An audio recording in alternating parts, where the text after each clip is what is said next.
ఇవాళ జాగృతి కార్యకర్తలకు దయచేసి విన్నపము, మీరు కొద్దిగా వెనక్కి జరిగితే ప్రెస్ మిత్రులు రావాలి. అంటే ప్రెస్ మిత్రుల ద్వారా అందరికి విషయం చేరాలి కదా. కవిత వెనక్కి జరు బిడ్డ, ఏమనుకో. అజయ్ జరు, చైర్లేమా అక్కడ చైర్లు తీసుకోండి. వెళ్ళు, ఎటోదికి వెళ్ళు. సంపతన్న వెనక్కి జరుగు. గోపన్న వాళ్ళని కూర్చొని ప్రెస్ వాళ్ళ నిలబడని.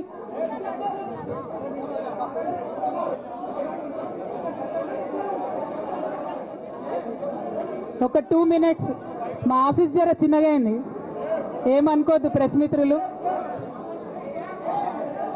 కొన్ని చైర్స్ తీసుకోబా ఇక్కడ ప్రెస్ వాళ్ళకు. ఉమ్మగారు వద్దాం వద్దాం please. Let me address to everybody please.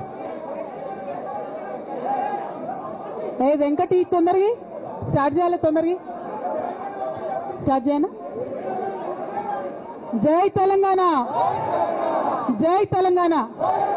Raj Kumar వెనుకోళ్ళకి కనబడతలేదట, ఒక్కసారి కింద కూర్చోదా, కింద చైర్ తీసే ప్లీజ్, ఏమనుకో.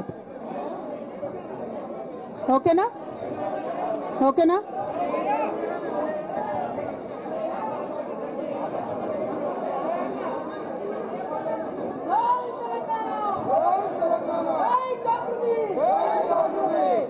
అందరికీ నమస్కారం. ప్రెస్ మిత్రులకు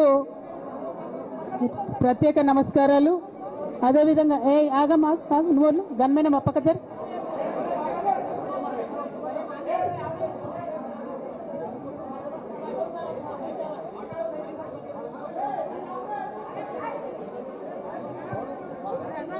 ఓకేనా, మాట్లాడనా. ప్రెస్ మిత్రులకు జరుగుతున్నటువంటి ఇన్కన్వీనియన్స్ కి క్షమించమని కోరుతా ఉన్నాను. అట్లానే ఇక్కడ ఇవాళ ఇంత పెద్ద ఎత్తున హాజరైనటువంటి జాగృతి కార్యకర్తలకు, నాయకులకు అందరికి కూడా హృదయపూర్వకంగా నా నమస్కారాలు తెలియజేస్తా ఉన్నాను. కానీ జాగృతి కార్యకర్తలు దయచేసి సాయిని వెనక్కి జరు, కూర్చోబెట్టు ప్రెస్ వాళ్ళని, ఫ్రీగా కూర్చొని వెనక్కి జరు బిడ్డ. అజయ్ సీనా ఒక్క అడుగు వెనక్కేనా ప్లీజ్, కొద్దిగా వాళ్ళు ఫ్రీగా నిలబడండి. ప్రెస్ మిత్రులందరికీ కూడా ధన్యవాదాలు తెలియజేస్తా ఉన్నాను, సమయం తీసుకొని ఈ పత్రికా సమావేశానికి వచ్చినందుకు. నిన్న మధ్యాహ్నం తర్వాత భారత రాష్ట్ర సమితి నుంచి ఒక ప్రకటన మీ అందరి ద్వారా నేను మీడియాలో చూడడం జరిగింది. మరి బీఆర్ఎస్ నుండి వచ్చినటువంటి ఈ ప్రకటనలో పార్టీ ఎమ్మెల్సీ శ్రీమతి కె కవిత ఇటీవలి కాలంలో ప్రవర్తిస్తున్న తీరుతెన్నులు, కొనసాగిస్తున్న పార్టీ వ్యతిరేక కార్యకలాపాలు బీఆర్ఎస్ పార్టీకి నష్టం కలిగించే రీతిలో ఉన్నందున పార్టీ అధిష్టానం ఈ విషయాన్ని తీవ్రంగా పరిగణిస్తున్నది. పార్టీ అధ్యక్షులు శ్రీ కె చంద్రశేఖరరావు గారు శ్రీమతి కె కవితను తక్షణం పార్టీ నుండి సస్పెండ్ చేస్తూ నిర్ణయం తీసుకున్నారని చెప్పి మరి నాకు ఒక ప్రకటన నిన్న టీవీల ద్వారా అందుకోవడం జరిగింది. మరి నేను పార్టీ నుండి వచ్చినటువంటి ఈ లేఖలో ప్రత్యేకంగా 2 అంశాల మీద మాట్లాడదలుచుకున్నాను.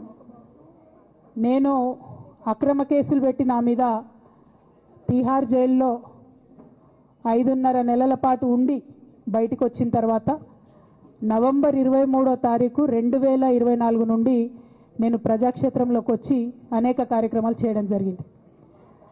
మరి నేను చేసినటువంటి పనులలో మొట్టమొదటిది, ఒక బిడ్డ హాస్టల్లో చనిపోతే ఆమెను విజిట్ చేసి, అట్లానే గురుకులాల్లో జరుగుతున్నటువంటి అన్యాయాల మీద మొట్టమొదటి కార్యక్రమం తీసుకొని నేను మాట్లాడినా.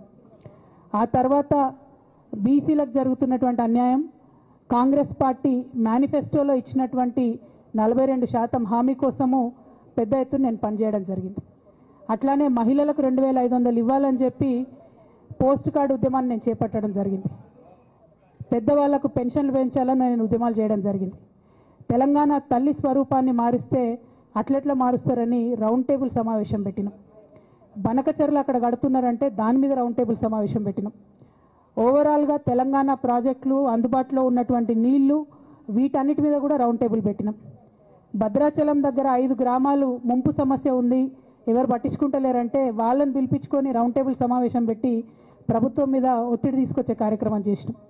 ముఖ్యమంత్రి గారి సొంత జిల్లా మహబూబ్ నగర్లో భూ నిర్వాసితులకు అన్యాయం జరుగుతుందంటే నారాయణపేట నియోజకవర్గం వెళ్ళి వాళ్లకు మద్దతుగా మేము నిలబడి రావడం జరిగింది.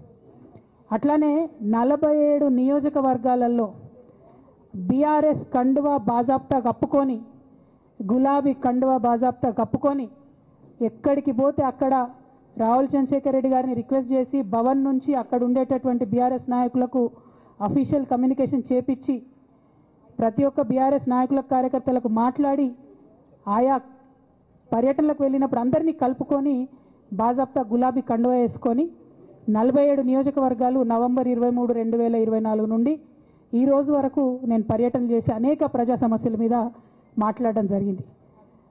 మరి ఇవన్నీ పార్టీ వ్యతిరేక కార్యకలాపాలు అన్నది నాకు అర్థం కాలేదు.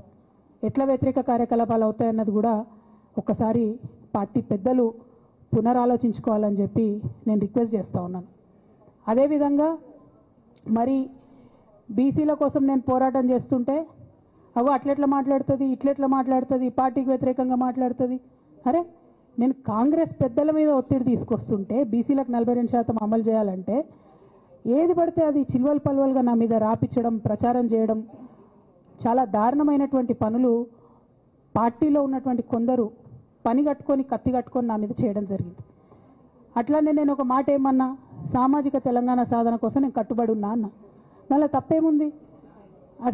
అసలు నాకు జన్మనిచ్చినటువంటి నా తండ్రి, ఈ ప్రాణాన్ని భిక్షగా ఇచ్చినటువంటి నా తండ్రి, ఆయన చిటికెన వేలు పట్టుకొని నేను ఓనమాలు నేర్చుకున్న ఉద్యమాలు ఎట్లా చేయాలని, ఆయన చిటికెల వేలు పట్టుకొని ప్రజలంటే ఏంది, ప్రజా సమస్యలు అంటే ఏంది, ఎందుకోసం దాని మీద గలమెత్తాలని చెప్పి నేను నేర్చుకున్నా.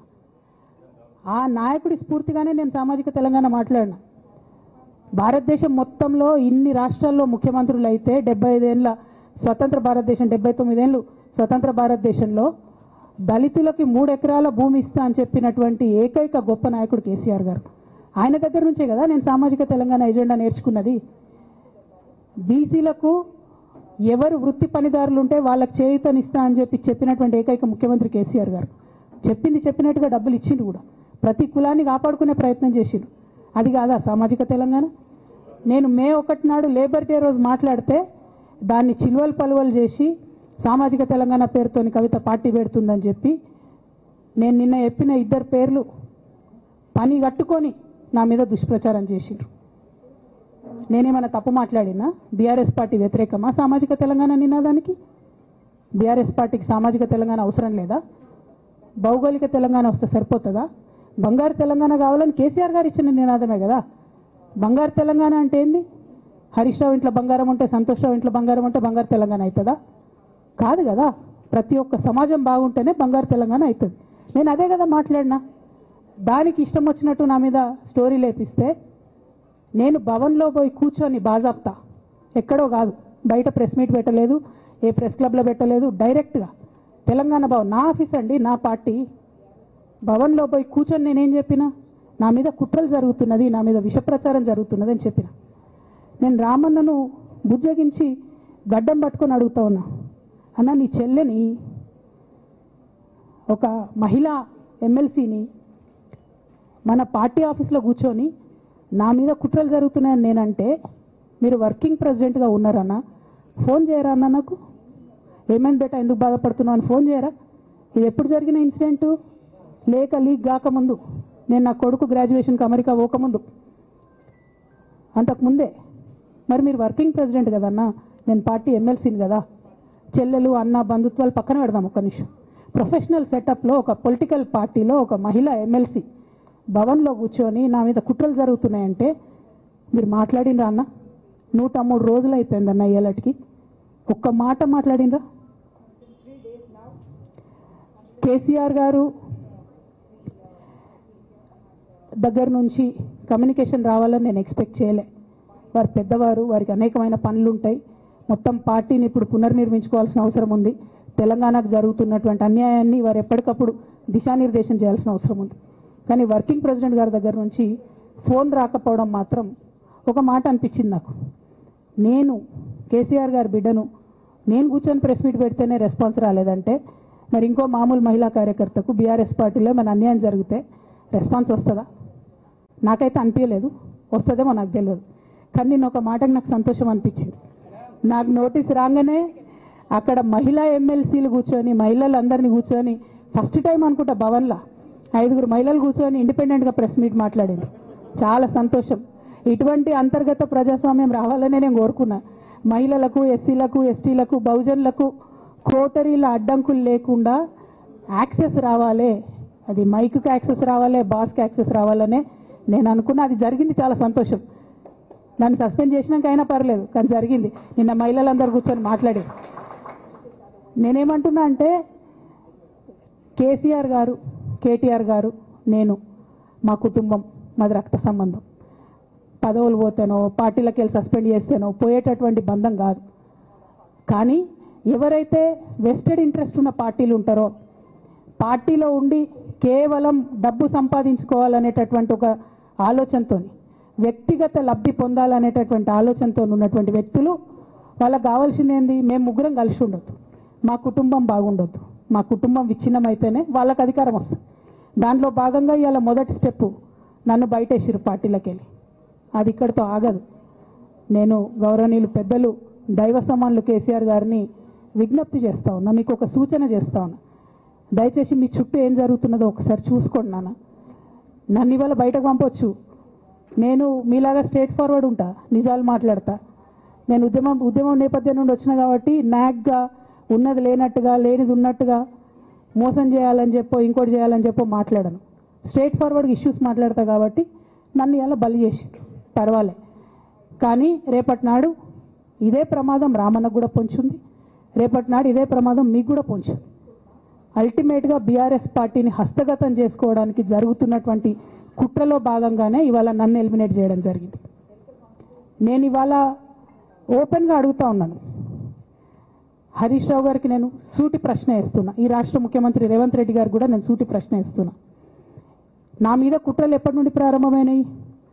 ఎప్పుడైతే హరీష్ రావు గారు, రేవంత్ రెడ్డి గారు ఒకే ఫ్లైట్లో హైదరాబాద్ నుండి ఢిల్లీకో, ఢిల్లీ నుండి హైదరాబాద్లో ఒకే ఫ్లైట్లో వాళ్ళిద్దరు ప్రయాణం చేసి వచ్చినప్పుడు హరీష్ రావు గారు రేవంత్ రెడ్డి గారు కాలు పట్టుకొని సరెండర్ అయినాక ఈ కుట్రలు స్టార్ట్ అయినాయి, నా మీద ఈ స్టోరీలు స్టార్ట్ అయినాయి, మా కుటుంబాన్ని విడగొట్టాలనేటటువంటి కుట్ర స్టార్ట్ అయింది. నేను ఛాలెంజ్ చేస్తా ఉన్నా, రేవంత్ రెడ్డి గారు మీరు చెప్పండి, ఆ ప్రయాణం జరిగిందా జరగలేదా?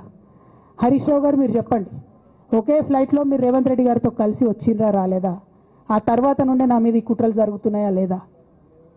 సరెండర్ అయింది మీరు. ప్రతి ఒక్క విషయంలో దాదాపు ఒక 7-8 ఇష్యూస్ ఉన్నాయి, ఇన్సిడెంట్స్ ఉన్నాయండి.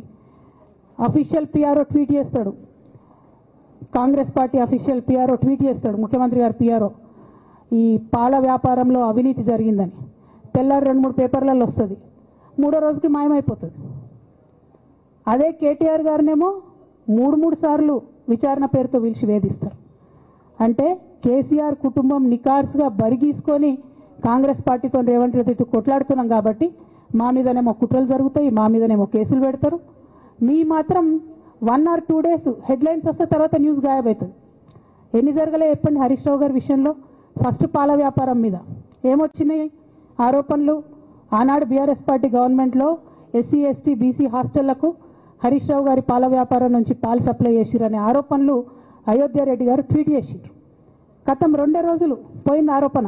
ఎందుకు? సరెండర్. నెక్స్ట్ ఒక అభియోగం చేసిరు ముఖ్యమంత్రి గారు, రంగనాయక్ సాగర్ దగ్గర ఆయన ఫామ్ హౌస్ ఉంది, అది ప్రభుత్వ భూమి, కబ్జా చేసిండని.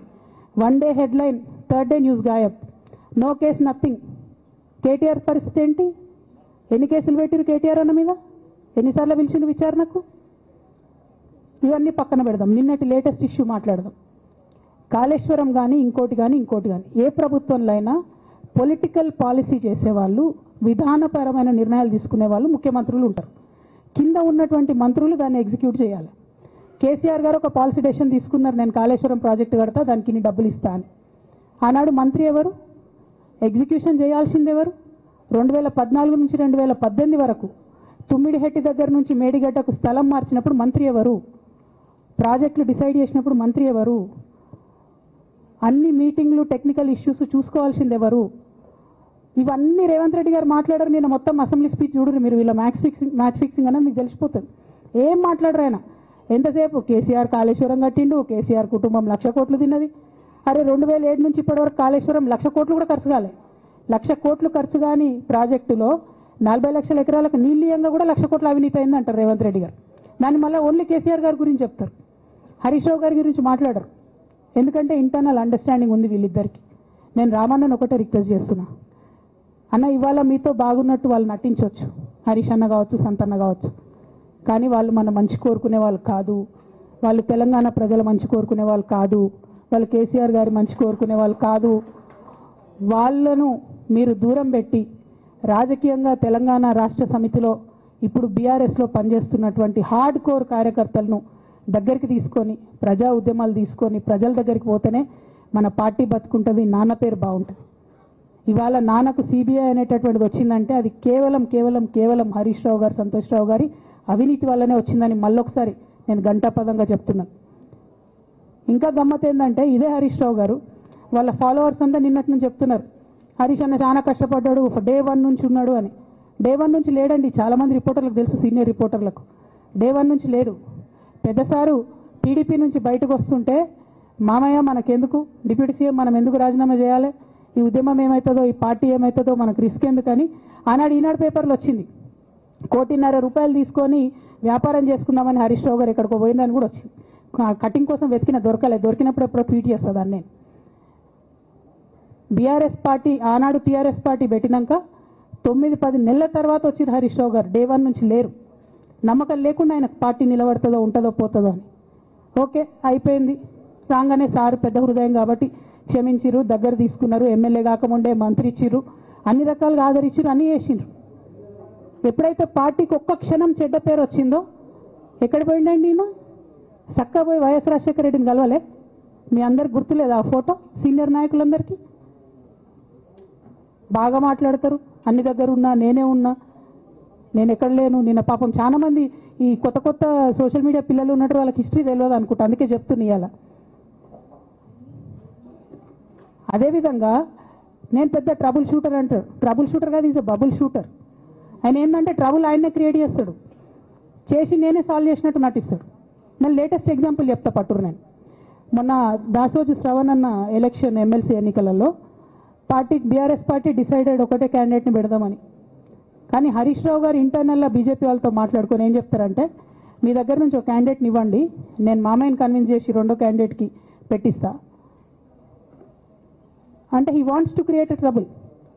ఈ క్రైసిస్లో ఆల్రెడీ మన పార్టీలోకి వెళ్ళి 10 మంది ఎమ్మెల్యేలు వెళ్ళిపోయినాక 38 మందిలో 10 మంది పోయినాక నువ్వు ఇంకో సెకండ్ క్యాండిడేట్ని పెడితే ఎంత కన్ఫ్యూజన్ అవుతుంది? ఎవరెవరు ఎటెట్ ఓట్లు వేస్తారు? అంటే హార్స్ ట్రేడింగ్కి ఈయన ట్రబుల్ షూటర్ గారు ట్రబుల్ని ఓపెన్ చేస్తారు అన్నట్టు. నాకెందుకో లక్కీగా ఒక బీజేపీ ఎమ్మెల్యే గారు ఫోన్ చేసి, అక్క మరి పెద్దసారి పర్మిషన్ ఉందా హరీష్ అని ఇట్లా అంటున్నారంటే, నేను డైరెక్ట్గా పెద్దసారికే ఫోన్ చేసి నాన్న మరి ఇట్లా అంటున్నారు, మనం సెకండ్ క్యాండిడేట్కి పర్మిషన్ ఇస్తారంటే, nothing doing, only Shravan will get elected, ఎవరు చెప్పారు మీకు అన్నారు. అంటే నేను ఆ విషయం వెంటనే అటువైపు కన్వే చేసిన, లేదండి మాకు అట్లాంటి ఆలోచన లేదు. ఎందుకు ఈ రీసెంట్ ఎగ్జాంపుల్ చెప్తున్నా ఇవాళ అంటే, హరీష్ రావు గారు ట్రబుల్ క్రియేట్ చేసి ట్రబుల్ని మాఫీ చేసినట్టుగా ప్రయత్నం చేస్తారు. బీఆర్ఎస్ కార్యకర్తలందరికీ నేను నా తమ్ముళ్ళకి రిక్వెస్ట్ చేసి చెప్తున్నా, మా చెల్లెలకు రిక్వెస్ట్ చేసి చెప్తున్నా, మీకు పెద్ద స్థాయిలో జరిగే అన్ని విషయాలు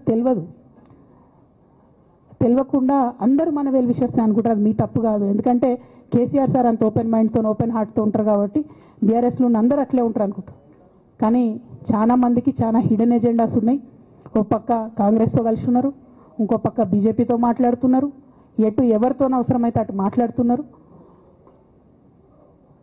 అదేవిధంగా 2018 ఎన్నికలలో హరీష్ రావు గారు 20-25 మంది ఎమ్మెల్యేలకు ఎన్నికలలో అడిషనల్ ఫండింగ్ ఇచ్చారు, పార్టీ ఇచ్చింది కాకుండా. ఏడికేలు వచ్చినాయి హరీష్ రావు గారికి అన్ని డబ్బులు? 100% కాళేశ్వరంలో జరిగిన అవినీతి నుంచి వచ్చిన డబ్బులే. ఆయన ఆలోచన ఏం చేసిందంటే, ఏమన్నా కొద్దిగా అటు ఇటు అవుతుందేమో రిజల్ట్, నా దగ్గర ఎమ్మెల్యేస్ ఉండాలని ఆలోచన చేశాను. నీకు అసలు అట్లాంటి ఆలోచన ఎందుకు వచ్చింది? నేను కట్టప్పలాంటోని కేసీఆర్ గారి దగ్గర ఉండేటోని అంటావు కదా, నీకేం అవసరం వచ్చింది ఎమ్మెల్యేస్కి సపరేట్గా ఫండింగ్ ఇవ్వడానికి? ఎవరికి తెలియదు అనుకుంటారా? ఇది ఎవరు చెప్పారు అనుకుంటారా? ప్రతి ఒక్కరు చెప్తారు ఎమ్మెల్యేస్ ఓపెన్, నా పేర్లు కూడా తెలుసు, చెప్తే బాగుండదు, ఎమ్మెల్యేలు ఇబ్బంది పడతారు. నేను అనేది ఏంటంటే 2009లో రామన్న సిరిసిల్ల ఎలక్షన్లో మా బంధువుకు సంబంధించిన వ్యక్తులతోని 60 లక్షల రూపాయలు పంపిన హరీష్ రావు గారు రామన్నను ఓడగొట్టడానికి. నిన్నగాక మొన్న ఒక వీడియో మీరు కూడా చూసిరు, ఒంటేరు ప్రతాప్ రెడ్డి గారిది. మీ మామయ్యను ఓడగొట్టమని ఎంతంటే అంత డబ్బులు ఇస్తా అని చెప్పిర్రని. ఓ పక్క కేసీఆర్ గారిని ఓడగొట్టాలి, ఓ పక్క కేటీఆర్ గారిని ఓడగొట్టాలి. నిజామాబాద్లో నా ఎంపీ సెగ్మెంట్లో అందరు ఎమ్మెల్యేలను మేనేజ్ చేయాలి. అందరిని మన కేసీఆర్ కుటుంబాన్ని ఓడగొట్టాలి, విచ్ఛిన్నం చేయాలి. కానీ కేసీఆర్ గారి పేరుతో వచ్చేటటువంటి బెనిఫిట్స్ మాత్రం అన్నీ కావాలి. మరి ఇటువంటి వారిని నా రిక్వెస్ట్ కేసీఆర్ గారితో, కేటీఆర్ గారితో, వారిని మీ పక్కన పెట్టుకొని నిజం మాట్లాడే నన్ను బయటకు పంపితే మరి పార్టీ బాగుంటుందా? దయచేసి ఆలోచన చేసుకోండి. నేనేమంటున్నా రామన్న మిమ్మల్ని అంటే, నా మీద మీకు కోపం ఉండొచ్చు, నా మీద ఏముందో ఎవరేం చెప్పారో నాకు తెలియదు. నేను మాత్రం నా ప్రాణం పోయినా కేసీఆర్ గారికి హాని జరగాలని కానీ కేటీఆర్ గారికి హాని జరగాలని కానీ కోరుకోను. అది నా నైజం కాదు. ఆడపిల్లలకు అట్లుండదు. ఆడపిల్లలు ఇల్లు బాగుండాలనుకుంటారు. నా మనసుకి ఎంత గాయం అయితే, నాకెన్ని అవమానాలు అయితే, నాకెంత ఇన్సల్ట్ అయితే, నా మీద ఎన్ని కుట్రలు జరిగితే నేను ఇట్లా మాట్లాడుతున్నది నా బాధ, ఇది నా ఆవేదన. నాన్న చూస్తలేరేంది వీళ్ళని అన్నది ఆవేదన, చూసుకుంటా క్షమిస్తారేంది ఇంకెన్నిసార్లు క్షమిస్తారు అన్నది నా బాధ. అంతే తప్ప నాకేం కోపం ఉంటుంది? ఎందుకు కోపం ఉంటుంది? నాకెంత ఎన్ని జన్మల పుణ్యం ఉంటే కేసీఆర్ లాంటి తండ్రి దొరుకుతాడు? కోట్లలో ఒకరికి ఉండేటటువంటి తండ్రి నాకు దొరికిండు. ఆయన లేకపోతే నేను ఎవరు ప్రపంచానికి తెలుస్తుందా? నాకెందుకు అవసరం ఉంటుంది? నాకేం కోపం ఉంటుంది కేసీఆర్ గారి మీద? నాకు టీఆర్ఎస్ పార్టీ మీద ఎందుకు కోపం ఉంటుంది? నాకు 27 సంవత్సరాలు ఉన్నప్పుడు నేను నా కొడుకుని చిన్న పిల్లగాన్ని పసిగుడ్డుని ఎత్తుకొని ఇక్కడికి వస్తే ఆ రోజు నుంచి ఈ రోజు వరకు నేను రోడ్డు మీదనే ఉన్నా, ఉద్యమాలే చేస్తున్నా, పోరాటాలే చేస్తున్నా, తెలంగాణ ప్రజల కోసం పనిచేస్తున్నా. 2014 నుంచి అధికారంలో ఉన్నప్పుడు కూడా నా ఇంటి దర్వాజాలు ఎప్పుడు తెలిసే ఉన్నాయి. ఇక్కడున్న మీడియా మిత్రులందరికీ తెలుసు. అధికారంలో ఉన్నా లేకున్నా నేను గిట్లనే ఉన్నా. అధికారంలో ఉన్నప్పుడు నన్ను ఏమి సాగనీయకుండా నన్ను ప్రతిపక్ష ఎమ్మెల్యేని చూసినట్టు, ప్రతిపక్ష ఎంపీని చూసినట్టు చూసినా నేను ఇట్లనే ఉన్నా, ఓపెన్ మైండ్తోనే ఉన్నా. నేను కోరేది ఒకటే, కేసీఆర్ గారి ఆరోగ్యాన్ని కాపాడండి రామన్న, పార్టీని కాపాడండి, పార్టీలో ఉన్న కార్యకర్తల్ని కాపాడండి, అందరు బాగుండేలాగా ప్రజా సమస్యలు తీసుకోండి. నాకు అంతకుమించి కావాల్సింది ఏం లేదు.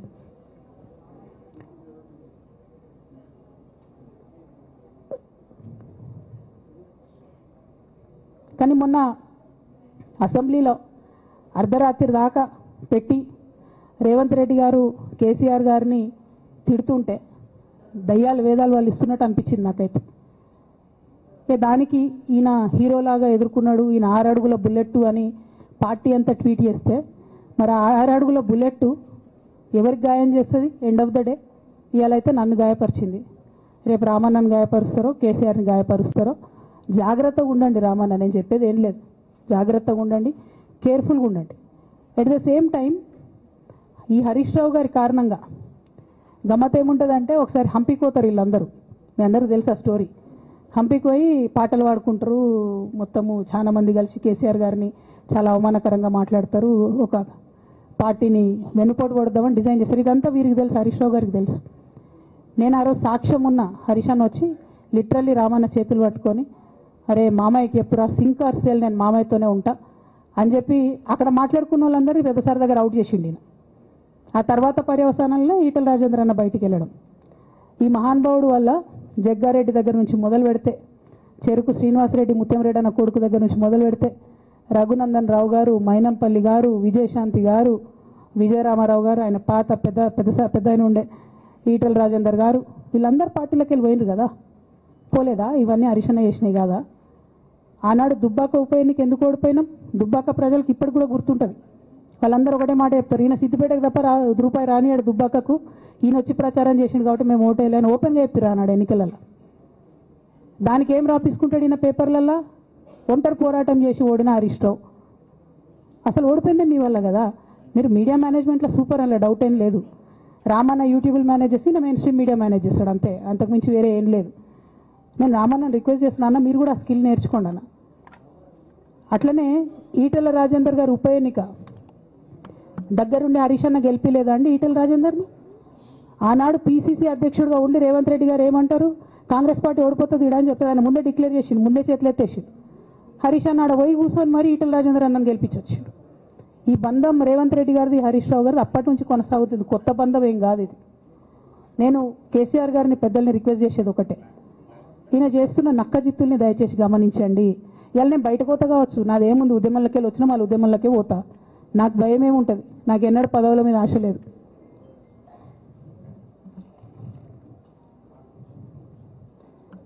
పార్టీ నుంచి వచ్చిన ఎమ్మెల్సీకి స్పీకర్ ఫార్మాట్లో చైర్మన్ గారికి నేను పంపుతా ఉన్నాను రాజీనామా పత్రాన్ని. అట్లానే బీఆర్ఎస్ పార్టీ ప్రాథమిక సభ్యత్వానికి కూడా గౌరవ పెద్దలు కేసీఆర్ గారికి రాజీనామాను పంపుతా ఉన్నాను. దీన్ని మన రావుల చంద్రశేఖర్ రెడ్డి గారికి తెలంగాణ భవన్కి వారికి నేను పంపుతా ఉన్నాను. ఎందుకు ఇవి ఇప్పుడే చూపించినా అంటే పదవుల మీద నాకు ఎప్పుడు ఆశ లేదు. మేము ఉద్యమంలోకి వచ్చింది ఎందుకంటే మా నాన్న ఒక్కరు ఇంత ఒంటరి పోరాటం చేస్తున్నారు, ఎంత వీలైతే అంత ఆయనకు మద్దతు ఇవ్వాలని వచ్చినాం. ఆనాడు మేము ఉద్యమంలోకి వచ్చినప్పుడు పార్టీ అధికారంలోకి వచ్చే ఆస్కారమే లేకుండే, తెలంగాణ వస్తుందో రాదే అనే అనుమానాలు అంతటా ఉండే. మేము ఉద్యమంలో కొట్లాటలో లాఠీ దెబ్బలు తినడం కోసం, జైల్లోకి పోవడం కోసం ఆనాడు వచ్చినాం ఉద్యమంలోకి. అధికారంలోకి వస్తామనుకొని రాలే. రామన్న అయినా నేనైనా కేవలం నాన్న కోసమే వచ్చినాం ఉద్యమంలోకి. అందుకే మా కుటుంబం మీద కుట్ర. ఈ కుట్రను గమనించమనే నేను మా కుటుంబాన్ని కోరుతా ఉన్నా. ఇక పెద్ద సార్కు నీడలాగా సంతోష్ రావు గారు ఉంటారు. ఇక సంతోష్ రావు గారి గురించి 2 నిమిషాలు చెప్తా, అంత పెద్ద సీనున్న మనిషి కాదు కానీ చెప్పాలి. ఎందుకంటే కూరల ఉప్పు ఎట్లుంటుంది ఈయన అట్లా అన్నట్టు, ప్రతి దాంట్లో చెడగొట్టడానికి కొంచెం ఉండాలి కదా అట్లాంటి వాడు. కాబట్టి చెప్పక తప్పదు ఈయన గురించి. చెప్పులో రాయి చెవులో జోరిగా అంటాం కదా అట్లాంటి టైపు, కాబట్టి ఖచ్చితంగా చెప్పాలి. విషయం ఏంటంటే ఈయన ధనదాహం ఎట్లాంటిదంటే సంతోష్ రావు గారిది, రామన్న కాన్స్టిట్యున్సీ, కేటీఆర్ అన్న కాన్స్టిట్యున్సీ నేరెళ్లలో ఇసుకలారి గుద్ది ఒక దళిత బిడ్డ చనిపోతాడు. సరే దాని మీద పాపం అక్కడ ఆ రోజు అందరు యాజిటేషన్ చేస్తే ఈయన సంతాన అడ్వాంటేజ్ ఏంది, ఈడ కూర్చుంటాడు కదా సార్ దగ్గర, సీఎంఓలకి వెళ్ళి ఫోన్ చేసి అక్కడ ఉన్న పోలీసు వాళ్ళందరినీ ఒత్తిడి పెట్టి 7 దళిత బిడ్డల్ని కొట్టినరండి. 3-4 సార్లు 3rd డిగ్రీ వేస్తే ఇలా 7 కుటుంబాలు కూడా వాళ్ళు ఎందుకు కూడా ఏ పని చేసుకోలేనటువంటి పరిస్థితులలో ఆ దళిత బిడ్డలు ఉన్నారు. అది మొత్తం రాజకీయంగా బ్లేమ్ అంతా రామన్న మీదకి వచ్చింది. ధనదాహమేమో సంతన్నది, నేరం చేసిందేమో సంతన్న, వీడికెళ్ళి ఫోన్లు చేసి ఒత్తిడి చేసి కొట్టిపించిందేమో సంతన్న, చెడ్డ పేరేమో రామన్నకు వస్తుంది. ఈ ఎగ్జాంపుల్ చెప్పడం కోసమే నేను ఈయన గురించి చెప్తున్నా, వేరే ఏం లేదు. ఇక సరే టానిక్ వీనిక్ ఈ వీటిలో వచ్చిన కేసులు ఏమవుతాయి, రేవంత్ రెడ్డి గారు ఆర్భాటంగా ఒక అనౌన్స్మెంట్ చేస్తారు. నేను ఇంతకుముందు చెప్పిన కదా మ్యాచ్ ఫిక్సింగ్ ఎట్లుంటుందంటే 1 డే న్యూస్ అవుతుంది, టానిక్లో ఈయన మీద కేసు పెట్టిరని, 3వ రోజు పోలీసు వాళ్ళు ఎఫ్ఐఆర్ కొట్టేసారు. అది మీరు ఇంకా కనుక్కోండి. కాజ్ చేసేసారు, కేసు మూసేసారు. ఏం అండర్స్టాండింగ్ ఉంది, ఎందుకు మూసేసారు? At the same time Harithaharam, తెలంగాణకు హరితహారం అని పెద్దలు కేసీఆర్ గారు పెద్ద కళతోని 230 కోట్లు అక్కడ గోబీ డెజర్ట్ల వాళ్ళు చెట్లు పెట్టి చైనాను కాపాడుకున్నారు. మనం అదే స్థాయిలో తెలంగాణను బాగు చేసుకోవాలని పెద్దసారి హరితహారం అని పెడితే ఈయన దాంట్లో నకిలీ ప్రోగ్రామ్ గ్రీన్ ఇండియా ఛాలెంజ్ అని పెడతాడు. తెల్లారులేస్తే సినిమా వాళ్ళని తీసుకురావాలి, రోజు ఒక ఫోటో వేసుకోవాలి. దాని వెనుక ఉన్న కుట్ర ఏంటంటే జీవో అమెండ్మెంట్ అవుతుంది సంతోష్ గారి గురించి. ఆ ఫారెస్ట్లను 10% ఇన్కమ్ ఎవరన్నా ఇస్తే అమ్యూజ్మెంట్ పార్క్లకు ఇస్తారన్నట్టు. దానికోసం జీవో అమెండ్ అవుతుంది. దానికి ప్రభాస్ గారిని, చిరంజీవి గారిని, అనేక మంది సినిమా స్టార్లను మోసం చేసి వాళ్ళని తీసుకుపోయి వాళ్ళతో ఫోటోలకు పోజులు ఇప్పించి ఫారెస్ట్లను కొట్టేయాలని ప్లాన్ అయినది. ఇక ఈయనకి 2-3 మనుషులు ఉంటారు సంతనకి. ఆయన పోచంపల్లి శ్రీనివాస్ రెడ్డి అని ఎమ్మెల్యే. ఇది నాకు విషయం ఎవరు చెప్పారంటే మన పల్లరాజేశ్వరరెడ్డి అన్ననే చెప్పిండు. మీకు ఏమైనా డౌట్లు ఉంటే ఆయన అడగొచ్చు. ఈ పోచంపల్లి శ్రీనివాస్ రెడ్డి అనేట ఆయన వరికోల్ అనే ఊరు, సామాన్య కుటుంబం, మధ్యతరగతి కుటుంబం. ఇవాళ అక్కడ ఆయన శ్రీమంతుడు అని పిలుస్తారు పోచంపల్లి శ్రీనివాస్ రెడ్డి గారిని. ఇక్కడ నాకు పల్లరాజేశ్వరరెడ్డి గారు చెప్పిన సమాచారం ప్రకారం మోకిల్లాలో మెగా శ్రీనివాస్ రెడ్డి, మెగా కంపెనీ ఉంది కదా, ఈ కాళేశ్వరంలో అవినీతి చేసిన మెగా కంపెనీ ప్లస్ పోచంపల్లి శ్రీనివాస్ రెడ్డి గారు కలిసి 750 కోట్ల విల్లా ప్రాజెక్ట్ చేస్తున్నారు మోకిల్లాల. ఏడికెళ్ళి వచ్చినాయి అవి? అవినీతి డబ్బులు కాదా? ఎట్లా వస్తాయి? ఎవరైనా who is this Pochampalli Srinivas Reddy? Santosh Rao classmate. అది తప్ప ఆయనకున్న అర్హత ఏం లేదు. ఆయనకి ఎమ్మెల్సీ వస్తుంది, కాంట్రాక్ట్లు వస్తాయి, ఇంకేందో వస్తాయి. అట్లనే నవీన్ రావు అని ఇంకొక ఎమ్మెల్సీ ఉంటాడు. ఆయన డైరెక్ట్గా మా ముఖం పట్టుకొని అందరి ముంగట అంటాడు, నాకు ఎమ్మెల్సీ ఇచ్చింది కేసీఆర్ గారైనా నాకు దేవుడు సంతోషం అంటాడు ఆయన. నిన్న మొన్న వాళ్ళ ఫాదర్ని పట్టుకున్నారు పేకాటల. ఏమైంది కేసు? ఆల్రెడీ నవీన్ రావు గారు పోయి మన ముఖ్యమంత్రి గారు కాళ్ళు పట్టుకున్నట్టుగా తెలిసింది. వాళ్ళ తండ్రిని విడిచిపెట్టారు, ఈయన మీద భూ కబ్జా కేసులు ఉంటే అవి విడిచిపెట్టారు. అంటే ఓ పక్క సంతోష్ రావు గ్యాంగు, ఇంకో పక్క హరీష్ రావు గ్యాంగు 100కు 100% రేవంత్ రెడ్డి గారితో, ఇక్కడున్న కాంగ్రెస్ ప్రభుత్వంతో, అవసరమైన సందర్భంలో పైనున్న బీజేపీతోని వాళ్ళు కోఆర్డినేషన్లో ఉండి బీఆర్ఎస్ పార్టీకి జలగల్లాగా పట్టి పీడుస్తున్నారు. నిరంతరం బీఆర్ఎస్ పార్టీకి నష్టం చేస్తున్నారు. ఎంత దారుణానికి ఒడిగట్టిరంటే ఆఖరికి నా ఓటమితో ప్రారంభమైంది అది. నిజామాబాద్లో నా ఓటమిలో కుట్రలు చేశారు. ఆనాడే మనం రివ్యూ చేసుకుంటే బాగుండలేదు. కానీ ఇప్పుడు అది ఎక్కడికి వచ్చింది? కామారెడ్డిలో పెద్దసారి ఓడిపోయేదాకా వచ్చింది పరిస్థితి. మూడోసారి ప్రభుత్వం పోయేదాకా వచ్చింది పరిస్థితి. ఒక్కొక్క ఎలక్ట్ అయిన ఎమ్మెల్యేను, ఓడిపోయిన ఎమ్మెల్యేలు పత్రికా మిత్రులు మీరు మాట్లాడండి. సంతోష్ రావు గారి బాధితులు నాకు మామూలుగా ఫోన్ చేస్తలేరు. అచ్చా, ఈ కంపెనీ పేరు బ్లూఫిన్ అట, మోకిలా పల్లారాజేశ్వరరెడ్డి అని అప్పుడు పంపిన మెసేజ్ చూస్తున్న పాతది. Bluefin company Mokila. అయితే నేనేమంటున్నా అంటే ఇంత స్పష్టమైనటువంటి నేను ఇస్తున్నా. రేవంత్ రెడ్డి గారిని నేను ఛాలెంజ్ చేస్తున్నా. మరి ఎందుకు మీకు మీ ఏసీబీ వాళ్ళకు వీళ్ళ ఇండ్లు అడ్రస్లు దొరుకుతలేవా? ఏం అండర్స్టాండింగ్ ఎందుకు లేదు మీకు? లేకపోతే మీరు చర్యలు ఎందుకు తీసుకుంటలేరని నేను సూటిగా రేవంత్ రెడ్డి గారిని ప్రశ్నిస్తున్నాను. ఇక తర్వాత వారు ఏం చేస్తారన్నది నాకు సంబంధం లేదు. ఇక నేను మాత్రం పర్టికులర్గా మళ్ళీ ఒకసారి నా బీఆర్ఎస్ పార్టీ కుటుంబ సభ్యులందరికీ, మా సొంత కుటుంబ సభ్యులకు కూడా రిక్వెస్ట్ చేస్తున్నది ఏంటంటే, నాకు 27 సంవత్సరాలు ఉన్నప్పుడు నేను రాజకీయాల్లోకి వచ్చిన, తెలంగాణ ఉద్యమం కోసం వచ్చిన. ఇవాళ నాకు 47 సంవత్సరాలు. అంటే నా 20 సంవత్సరాల జీవితం అంతా కూడా నేను బీఆర్ఎస్ పార్టీ కోసం, కేసీఆర్ గారి కోసం, తెలంగాణ జాగృతి కోసం, తెలంగాణ ప్రజల కోసం, తెలంగాణ ఆడబిడ్డల కోసం నేను గడిపిన. సడన్గా ఇవ్వాలా నీకేం సంబంధం బీఆర్ఎస్తో అని, నువ్వెవరు అని చెప్పి సస్పెన్షన్ ఒకసారికి పంపిస్తే చాలా బాధాకరంగా ఉంది. పర్వాలేదు, అయినా నాకు ప్రజలు ఉన్నారు, నేను వాళ్ళ దగ్గర పోతా, వాళ్ళతో పాటు ఉంటా. కానీ బీఆర్ఎస్ పార్టీలో ఉన్న నాయకుల కార్యకర్తలకు రిక్వెస్ట్ చేస్తాను, సోషల్ మీడియాలో వచ్చే పిచ్చి పిచ్చి పట్టుకొని ప్రజాప్రతినిధులు ప్రెస్ మీట్ పెట్టిరు నిన్న భవన్లో. నేను నిన్న మొన్నటి రోజు వాళ్ళ మీద ప్రెస్ మీట్ పెట్టినప్పుడు ఏమన్నా, కేసీఆర్ గారికి నష్టం చేసిన పార్టీ ఉంటే ఎంత పోతే ఎంత అన్న. సోషల్ మీడియాలో ఉన్న బీఆర్ఎస్ పార్టీ కొంతమంది దుర్మార్గులు ఉన్నారు, సోషల్ మీడియా వెంగు చూసేటోళ్ళు. వాళ్ళ ముంగట విషయం కట్ చేసిరు. ఏది కేసీఆర్ గారికి నష్టం చేసిన అనే విషయం కట్ చేసి బీఆర్ఎస్ పార్టీ ఉంటెంత పోతెంత అని నేను అన్నా అని చెప్పి ప్రచారం చేస్తున్నారు. నాదే పార్టీ బీఆర్ఎస్ పార్టీ. 20 ఏళ్ళు నేను కష్టపడ్డా.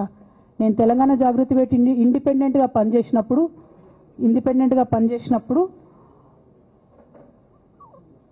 ఓటేయమని ఎవరికి చెప్పినా? నేను బీఆర్ఎస్ పార్టీకి ఓటేయమని చెప్పినా? నా జీవితంలో ఇంతవరకు నేను ఇంకో పార్టీకి ఓటేయమని చెప్పలే, ఇంకో పార్టీకి ఓటేయలే. ఎట్లయితే కంప్యూటర్లో హార్డ్వేర్ ఉంటుందో అది బీఆర్ఎస్ పార్టీ, సాఫ్ట్వేర్ తెలంగాణ జాగృతి. శరీరం బీఆర్ఎస్ పార్టీ అయితే ఆత్మ జాగృతిగా పనిచేసినాం, తెలంగాణ ఆత్మగా పనిచేసినాం. మేము తెలంగాణ ఆత్మగౌరవం కోసం పనిచేసినాం, తెలంగాణ ఆత్మగౌరవ ప్రతీకలైనటువంటి బతుకమ్మ బోనాలను నిలబెట్టడం కోసం పనిచేసినాం. ఆ కాంట్రిబ్యూషన్ ఏం లేదా? నేనేం చేయలేదు ఆ పార్టీకి.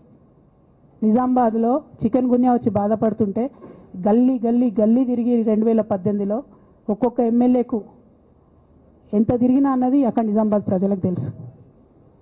ఏం కాంట్రిబ్యూషన్ లేదన్నది, ఓన్లీ హరీష్ అన్నది సంతన్నదే ఉన్నది కాంట్రిబ్యూషన్. వీళ్ళు మేకవనే పులులు నాన్న, వీళ్ళు మీ ముంగట నటిస్తారు అంతే. బయట వాళ్ళ నిజస్వరూపం వేరేలాగా ఉంటుంది. యాజ్ అ డాటర్గా రిక్వెస్ట్ చేస్తున్నా, ఒకసారి ఆలోచన చేయండి వాళ్ళ గురించి. నాకేమొద్దు, నన్ను పార్టీలోకి వెళ్ళి సస్పెండ్ చేసి నో ప్రాబ్లం, కానీ వాళ్ళని పార్టీలో ఉంచుకుంటే పార్టీ ఎట్లుంటుంది అన్నది మీరు ఆలోచన చేసుకోండి. ఇక అల్టిమేట్గా నేను చెప్పదలుచుకున్నది ఒకటే,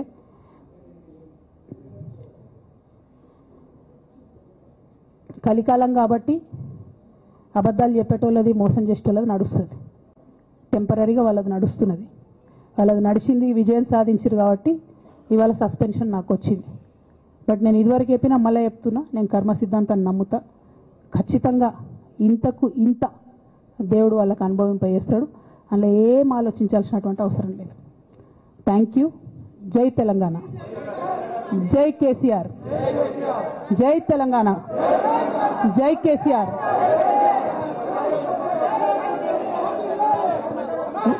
వన్ బై వన్.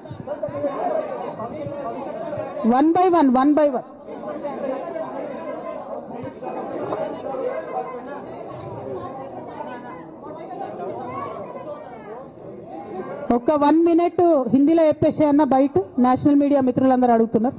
ఒక 1 minute హిందీలో చెప్పేస్తా.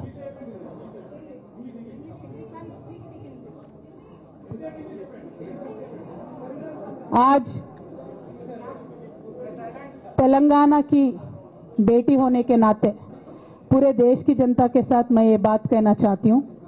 पिछले 20 सालों के मेरे जिंदगी में मैंने हर दम हर वक्त बीआरएस पार्टी के उन्नति के लिए, तेलंगाना जनता के उन्नति के लिए, तेलंगाना के रैयतों के, तेलंगाना के महिलाओं के, तेलंगाना के युवाओं के उन्नति के लिए मैंने काम किया है.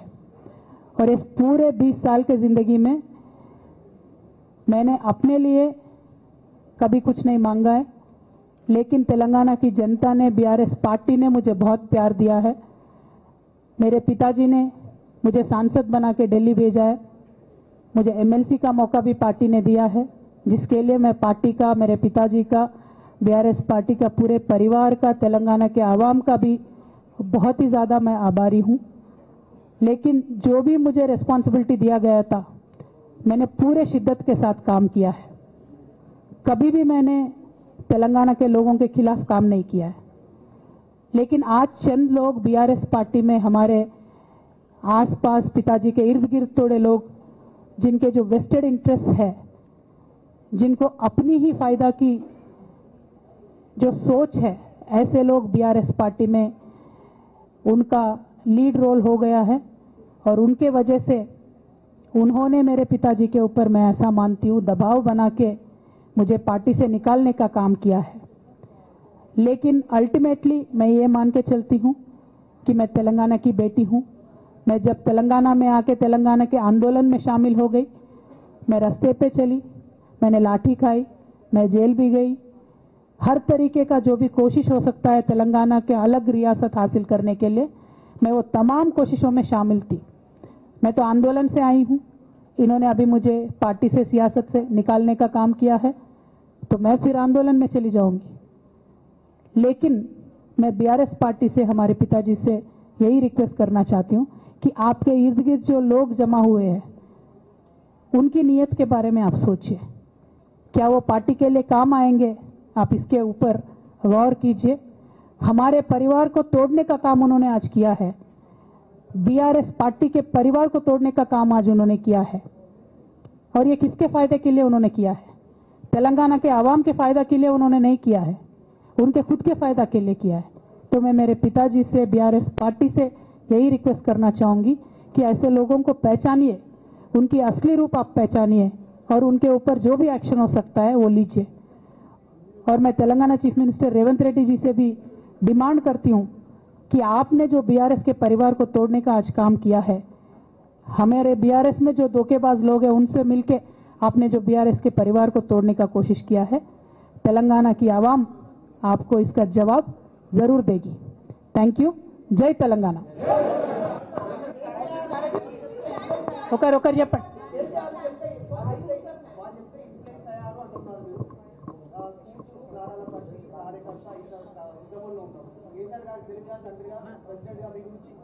ఓకే, ఇంకా ఎవరైనా చెప్పండి.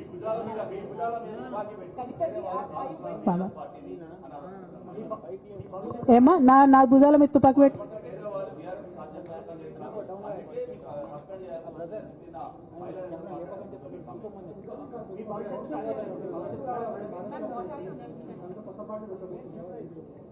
ఓకే.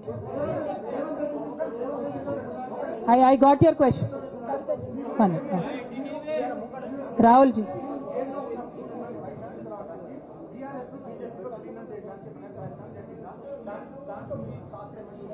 రాహుల్ గారు మీరు పాత క్వశ్చన్ అడుగుతున్నారు. కొత్త ఇష్యూ ఏంది అని అంటే, బీఆర్ఎస్ పార్టీలో సస్పెన్షన్లో ఖచ్చితంగా కేసీఆర్ గారి మీద ఒత్తిడి తీసుకొచ్చే ఈ సస్పెన్షన్ చేశారని నేను నమ్ముతా ఉన్నాను. ఒక్కొక్కసారి ఏమవుతుందంటే, చిన్న చిన్న వ్యక్తులు బాగా నడుస్తుంది, పరిస్థితులు, సందర్భాన్ని బట్టి పెద్ద పెద్ద వ్యక్తులు కూడా కొన్ని కఠినమైన నిర్ణయాలు తీసుకోవాల్సి వస్తుంది. కేసీఆర్ గారు ఈ నిర్ణయం ఎందుకు తీసుకున్నారో అని అడిగేంత పెద్దదాన్ని కానీ, అంత రాజకీయ అనుభవం కానీ నాకు లేదు. సో వారు తీసుకున్నటువంటి నిర్ణయాన్ని నేను శిరసావహిస్తాను. వారు ఎందుకు తీసుకున్నారో ఈ నిర్ణయం నాకు తెలియదు. కానీ నాకు ఒక సమస్య ఉంది, నేను రాసినటువంటి లెటర్ లీక్ అయిందని చెప్పి 100 రోజులైంది. ఆ సమస్య జరిగి 100 రోజులైంది. ఆ 100 రోజుల కన్నా ముందు కూడా నా మీద వివక్ష కొనసాగిందని ఇవాళ నేను మీకు ఎగ్జాంపుల్స్తో సహా చెప్పే ప్రయత్నం చేశాను. ఆ 100 రోజుల నుంచి జరుగుతున్నటువంటి పరిణామాలను కూడా మీ అందరి ముందు పెట్టిన. ఈ 100 రోజులలో పార్టీ ఎప్పుడు కూడా నన్ను ఎక్స్ప్లెనేషన్ అడగలేదు.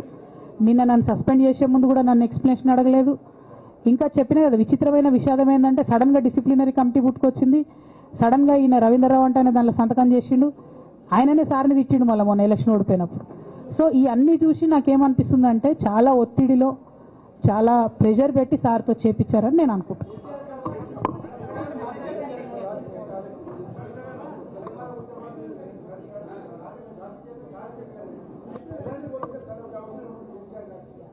Right, I got your question, ma'am. I got your question.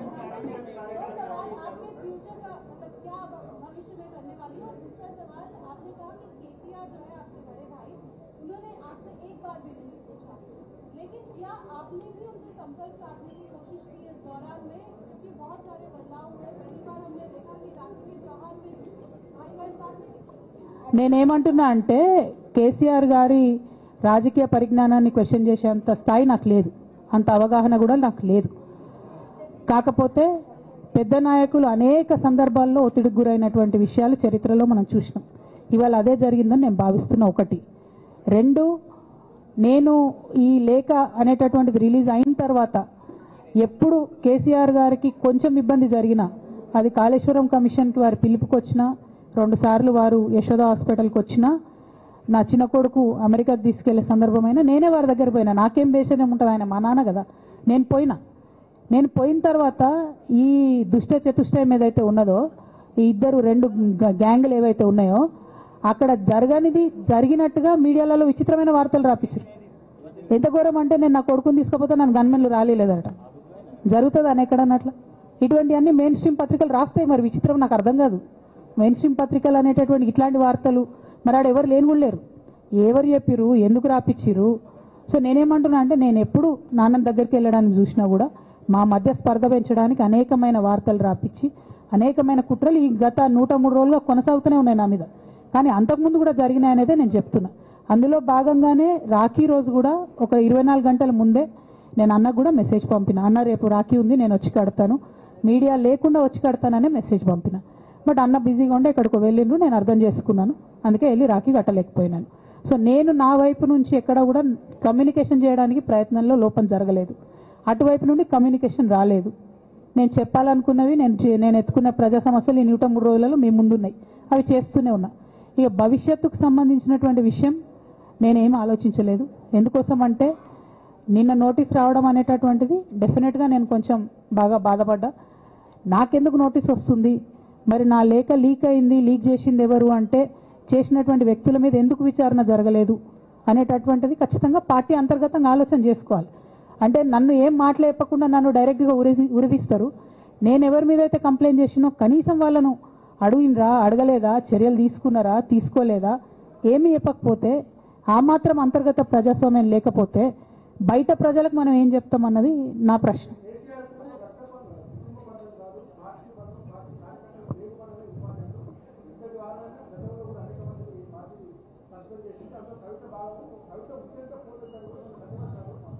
నేనేమంటున్నా బ్రదర్, వాళ్ళందరికీ ఏది చెప్తే స్క్రిప్ట్ రాసిస్తే అది మాట్లాడతారు, దాంట్లో ఏముంటుంది. ఇప్పుడు పెద్ద సంఘటన జరగడం ఏంటిది, నన్ను పార్టీ నుండి విడగొట్టాలనేటటువంటి ఒక నిర్ణయం అది జరిగింది. జరిగిన తర్వాత ఇవన్నీ జరుగుతూనే ఉంటాయి, చిన్న చిన్న విషయాలు. అవంతా వ్యక్తులను సీరియస్గా తీసుకోవాల్సిన అవసరం లేదు. అల్టిమేట్గా నేనేమంటున్నా అంటే, నన్ను అడగకుండానే ఉరిదీశారు, కనీసం ఏమైంది అని కూడా అడగలేదు.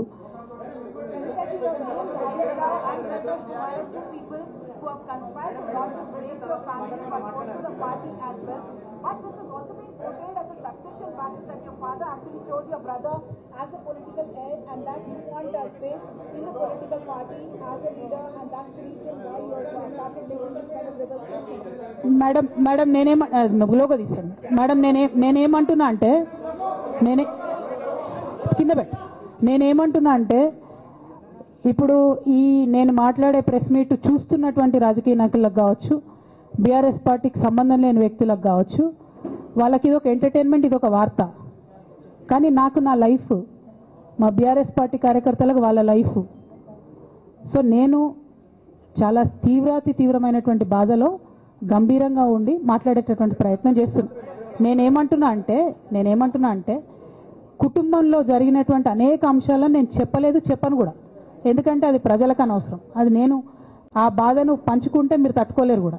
నేను చాలా గట్టిదాన్ని, మొండిదాన్ని, దయ్యాన్ని కాబట్టి తట్టుకొని నిలబడ్డా.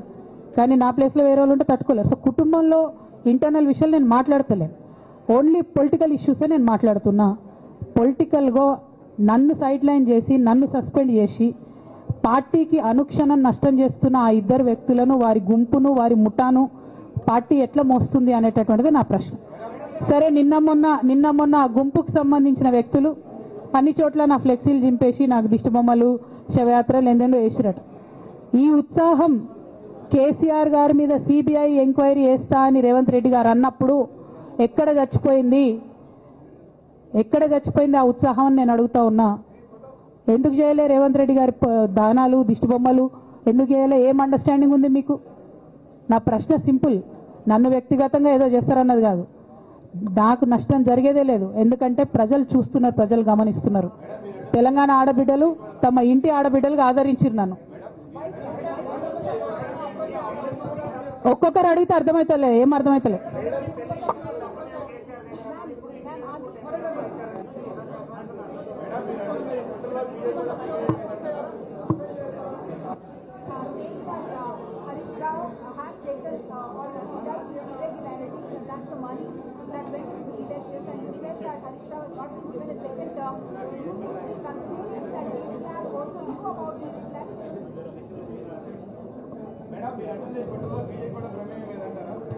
నేనేమంటున్నా బ్రదర్, కుట్రలో ఎవరి ప్రమేయం ఉందన్నది నాకు తెలియదు. నన్ను సస్పెండ్ చేసిండ్రు. బీఆర్ఎస్ పార్టీకి, తెలంగాణ ఉద్యమానికి, తెలంగాణ ప్రజలకు 20 సంవత్సరాలు నా జీవితంలో కష్టపడ్డా కాబట్టి ఒక అపీల్ చేస్తున్నా నేను ప్రెసిడెంట్ కేసీఆర్ గారికి, వర్కింగ్ ప్రెసిడెంట్ కేటీఆర్ గారికి. మన కుటుంబాన్ని విచ్ఛిన్నం చేసి పార్టీని హస్తగతం చేసుకోవాలనే కుట్ర జరుగుతుంది. దాన్ని తిప్పికొట్టండి. అవినీతి తిమంగళాలని బీఆర్ఎస్ పార్టీలకు వెళ్ళి తీసి బయట పడేయండి. అల్టిమేట్గా ప్రజలకు సేవ చేసే దాంట్లో మనం ముందుకెళ్లాలనేది నా ఆలోచన.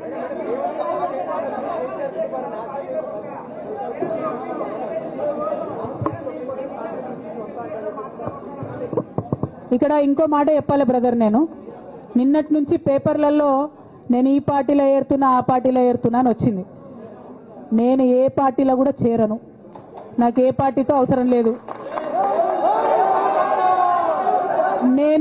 నేను ఫ్యూచర్లో ఏం చేయాలనే విషయం జాగృతి కార్యకర్తలతోని, తెలంగాణ మేధావులతోని, బీసీ బిడ్డలతోని, సామాజిక తెలంగాణ కోసం పనిచేసేటటువంటి అన్ని వర్గాల ప్రజలతోని, అందరితోని మాట్లాడిన తర్వాత నిర్ణయం తీసుకుంటా. కానీ తొందరపడి నిర్ణయం తీసుకునే అవసరం నాకు లేదు. 1, 2 ఏదో నిర్ణయం తీసుకోవాలనేటటువంటి విషయంతో నేను పనిచేయడం లేదు. జరిగినటువంటి పరిణామాలను ఒక్కొక్కటిగా ఎదుర్కొంటూ వస్తున్నాను. నిన్న జరిగినటువంటి పరిణామం చాలా కీలకమైనది, నా జీవితంలో అత్యంత ముఖ్యమైనటువంటి పరిణామం. కాబట్టి చాలా ఆలోచించి, ఆచితూచి, అల్టిమేట్గా తెలంగాణ ప్రజలకు లాభం జరిగేటటువంటి నిర్ణయం తీసుకుంటా తప్పితే నా కోసం నిర్ణయం తీసుకోవాల్సిన అవసరం లేదు.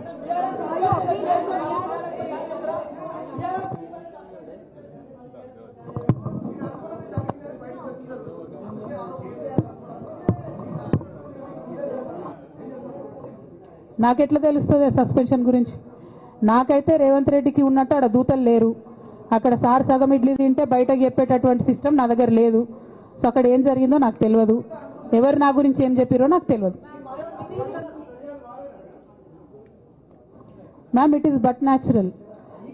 అమ్మతోని మాట్లాడకుండా ఎవరైనా ఉంటారా? First of all. Second of all, ఈ మొత్తం పరిణామంలో కూడా మా మదర్కి దూరంగా ఉండాల్సి రావడమే బాధాకరం. ఇంతకు మించి బాధ ఇంకోటి లేదు. పొలిటికల్ పొజిషన్స్ వస్తాయి, పోతాయి. ఇవి వేస్ట్. ఇవి అమ్మలేని లోటు ఎవరు కూడా తీర్చలేరు. ఆ ఒక్క బాధ తప్ప ఇంకేం లేదు.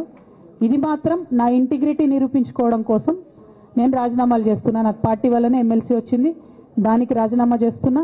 నేను పార్టీకి నష్టం చేసినాను అని చెప్పి పార్టీ నాయకులు, మా నాన్నగారు భావిస్తున్నారు కాబట్టి పార్టీకి కూడా రిజైన్ చేస్తున్నా.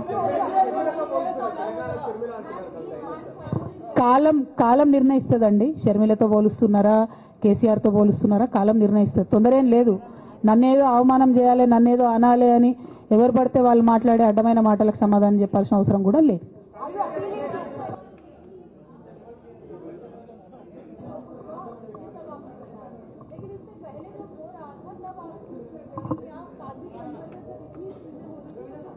మేడం, అంతకుముందు జరిగినటువంటి ప్రతి ఒక్క విషయం కూడా నేను ఇంటర్నల్గా చెప్తూనే వస్తున్నా. ये हमारी जो लेटर लीक होने से पहले भी जो पार्टी में मेरे खिलाफ एक्टिविटी चल रहे थे, जैसे पार्टी का हमारा चैनल है टी न्यूज़ चैनल, बहुत महीनों से मेरा नहीं दिखाते मैडम टी न्यूज़ में, क्योंकि वो संतोष राव चलाते हैं. मेरा न्यूज़ नहीं आता टी न्यूज़ में. अभी नमस्ते तेलंगाना में बंद करे, वो अलग बात है. बहुत रिसेंटली उनका बहुत देर के बाद बंद करे. टी न्यूज़ में कब का बंद कर दिया. ये सारे चीज़ें भी मैं बताई पार्टी में, लेकिन जब तक मेरा लेटर पब्लिक नहीं हुआ तब तक मैंने पब्लिकली अपने कभी भी दिक्कत मैंने किसी को नहीं बताया. जब लेटर उन्होंने खुद पब्लिक किया तो मुझे मजबूर होकर आज बात करना पड़ रहा है. ఏమో ఒక్క నిమిషం మా నిజామాబాద్ బిడ్డ ఏదో అడుగుతుంది. ఒక్క నిమిషం చెప్పరా.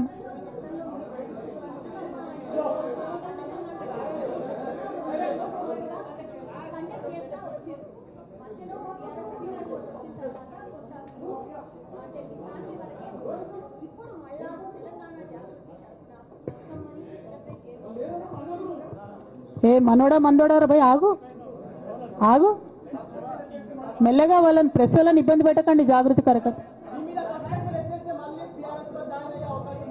నువ్వు భలే జ్యోతిష్యం చెప్తావు బ్రదర్. 1 2 బతుకమ్మ ఖచ్చితంగా సెలబ్రేట్ చేయాలనుకున్నా. యాజ్ ఆన్ టుడే మాత్రం విపరీతమైన బాధ అవుతుంది. ఏం చేయబుద్ధి అయితే లేదు. 2 రోజులు అయితే బ్రేక్ తీసుకుంటా.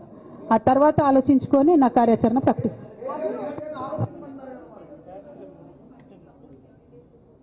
Madam, not couple, more than 20. I have all the names. I don't want to name.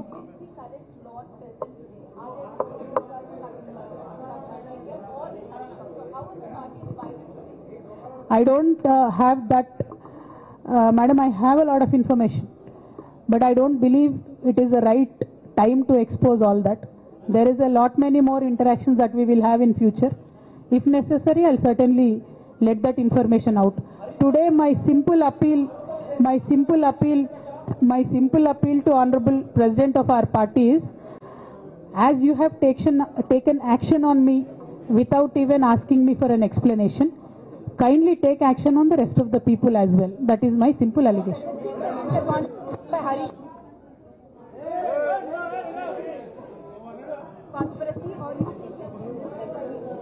Madam, our family, myself and my brother and my father, they do not want us to be united, and unfortunately I believe they are filling my brother's ears and my father's ears, and I believe that they have succumbed to that malign campaign that has happened against me, and I hope they will soon realize that I am not the one who is hurting the party. Jai Telangana, Jai KCR. Thank you.